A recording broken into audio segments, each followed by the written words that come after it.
ipapatawag uli si Attorney Zuleika Lopez. Ngayon, bakit mamumroblema niyan si Sara?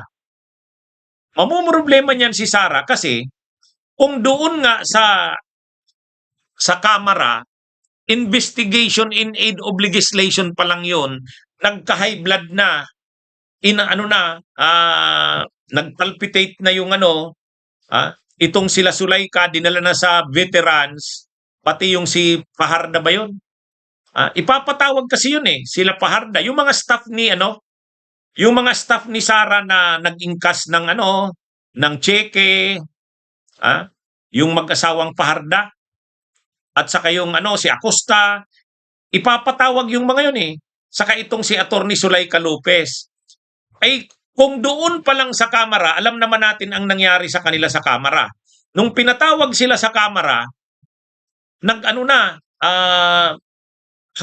nagka-high blood na sa sobrang kaba. Siyempre, kinabahan sila. Pero sa totoo, yung investigasyon ng Kamara, hindi pa nga yun mahirap Kasi wala namang mga abogado doon. Hindi naman yun talaga. Hindi yun adversarial. Hindi yun adversarial. Pag binating adversarial, hindi naman yun kaso Yung patawag ng Kamara, investigation lang yun in aid of legislation. Dito hindi. Adversarial na ito. Talagang gigisahin sila dyan. Mayroong isasubject sila sa direct examination. Pagkatapos ng direct examination, i-cross-examine sila. Medyo mabigat yan mga kabunyog. Sigurado kung doon pa nga sa Kamara, kinabahan na sila, nagka-high blood na sila, dinala na sila sa veterans, ay dito lalo sila ditong masasalang talaga, gigisahin talaga sila diyan. Kasi maraming mga maraming councils ang ang mag-aano diyan. Magbubusisi sa kanila. Aside pa sa mga senator judges. Kaya ito mga kabunyog, mga kababayan, itong sila Zuleika Lopez, talagang dyan, may direct examination, may cross-examination. Nung nasa Kamara sila, wala namang direct examination, cross-examination. Kasi hindi naman yun, hindi naman yun trial. Investigation lang yun in aid of legislation. Hindi yun adversarial proceedings. Ito adversarial trial. Mayroong direct examination, may cross-examination. Kaya, at saka ito talagang televised ito, naka-livestream ito. Ano na naman kayang mangyayari diyan sa mga tao na yan ni Sara Duterte? Nung nasa Kamara sila, nililigtas sila. Dinala na lang sa veterans. Pero dito, hindi na yan pwedeng hindi na pwede yung gano'n na mga palusot nila. Hindi na ito investigation in aid of legislation, impeachment trial na ito. Kaya sigurado yan, mahihirapan yan sila Zuleika Lopez, sila Fajarda, sila yung si Acosta. Yun? Dito pati lalabas dito na yung confidential funds, talagang ininkas nila. Imagine niyo, nag-inkas sila ng mga cheque. Wala man lang armored vehicles. Ordinaryo lang na mga sasakyan ang gamit nila. Pagkatapos, pagka-ingkas nila nung cheque, pinasa na nila kay La Chica, saka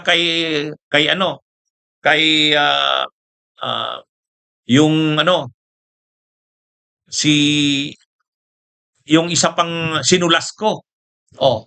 Doon pa lang questionably na yon yung ginawa nila na yon.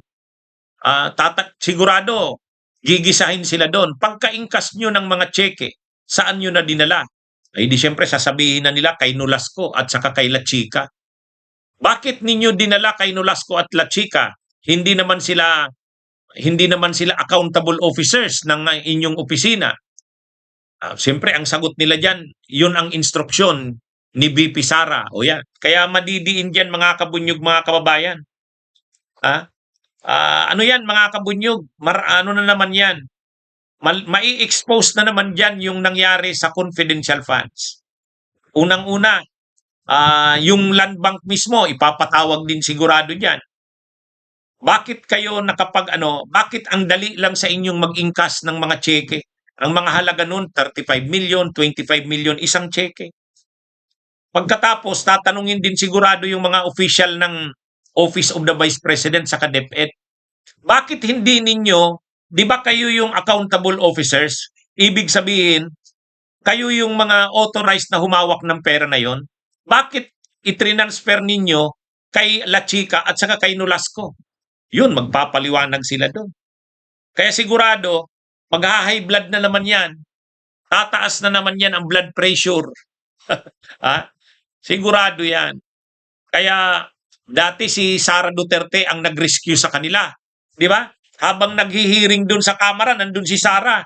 Tapos ina-assistehan na ni Sara, dinadala na nila sa veterans. Diyan, alangan namang si Sara pa ang mag-a-assist sa kanila diyan. Hindi na yan papayagan ng impeachment court. Impeachment court yan eh. Impeachment court yan. Doon sa Kamara, maluwag pa yon kasi investigation lang naman yon in aid of legislation. Ito, trial. Impeachment trial. Kaya ano ito? Stricto ito. Kaya ewan natin mga kabunyo. Aabangan natin ito. Anong mangyayari dito kila Zuleika Lopez? Dito, makakakita na naman sigurado tayo dito mga kabunyog ng mga nag-high blood. Naka-ready na naman sigurado dito yung mga wheelchair. Ha? Ha? Di ba? Naka-ready na naman dyan ang mga wheelchair. Naka-ready na naman dyan ang mga may mga na naman, doktor na namang naka-assist dyan. Ay, kasi sigurado, kapag nasalang yung mga tao ni Sara, mai-expose sila. O, ano nang mangyayari? Papalabasin na naman, high blood. O, tapos dadalhin na naman sa ospital. Pero hindi na yan papayagan. Kukontrolin na sila dyan. Kapag ganyan, noon kasi nandun mismo si Sara eh. Nung hearing sa Kamara, nandun si Sara. Katabi niya yung mga itong mga staff niya. Ngayon, hindi na yan. Yung isa pa mga kabunyog mga kababayan na ipapatawag, yung sheriff. Yung sheriff na binugbog ni Sara noong 2011, nung mayor pa siya, ipapatawag din. Ang tanong, bakit ipapatawag yon? Isa yan sa ino-oppose ng kampo ng defense. Sabi ng defense, dapat yung mga pangyayari before ng 2022, hindi naman dapat isama. Kasi, ang sabi ng defense, ang covered lang ng impeachment, yung panahong vice president si Sara. Yung panahong mayor siya, hindi naman dapat kasama. O sigurado i-oppose yan. Kasi nakasabay sa listang minarkahan doon sa pre-trial conference.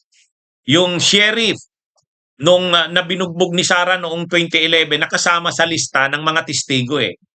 Questionin yan sigurado ng kampo ni Sara. Siyempre sasabihin nila, bakit naman ipapatawag yan? 2011 pa yan. Naging presidente si Sara 2022. Pero pinaliwanag na yan mga kabunyog, pinaliwanag na yan ni Congresswoman Beatrix Listro. Ang sabi ni Congresswoman Beatrix Listro, ang covered naman talaga na mga kaso ni Sara sa impeachment o yung mga grounds, articles of impeachment, yung 2022 lang taas. Totoo naman yun. Pero, ang ipoprove kasi dito na yung dangerous, violente na ugali ni Sara, doon kasi ang una kasing tatalakayin na ground sa impeachment, yung article of impeachment, yung article of impeachment number 4. Yun ang uunahin. Yung threat ni Sara sa Pangulo at saka sa First Lady. Yun ang unang magiging article of impeachment na pag-uusapan. Ngayon, ipapakita doon na si Sara ay talagang kahit nung mayor pa, may mga violente na ang mga tendensya niya. Kaya ipipresent yung sheriff na yon. So, hindi naman yon, yung sheriff na yon, hindi naman yon yung nagawa ni Sara noong 2011, hindi naman yun kasama sa ground sa impeachment niya kasi 2011 naman talaga yun. Kaya lang, gagamitin lang yung sheriff na yon para ipakita na si Sara ay talagang violente ang mga tendensya. Ha? Yan yung purpose bakit ipe-present yung sheriff. Hindi naman dahil yung ginawa ni Sara noong 2011 ay kasama pa sa ground sa impeachment niya. Kasi, syempre, ang covered lang ng impeachment niya, yung mga nakomit niya sa panahong vice president siya. Pero yung pambubugbog niya dun sa sheriff, hindi naman kasama na yun sa ground sa impeachment. Pero bakit ipapatawag pa rin yung sheriff na yon? Para lang ipakita na si Sara kahit noong mayor pa ay may mga violenting tendensya na. Kaya yung pagbabanta niya sa buhay ng pangulo ng first lady ay yan, talagang ganyan ang ugali niya. So yan mga kabunyog, mga kaway, yan ang purpose niyan. Maganda yan, mapapanood natin yung sheriff na yun. Kawawa din yung sheriff na yun eh. Ginagawa niya lang naman yung trabaho niya noong panahon na yun.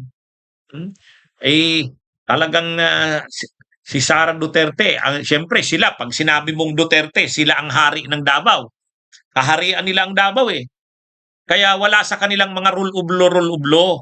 Pag sinabi nila, dapat sumunod ka.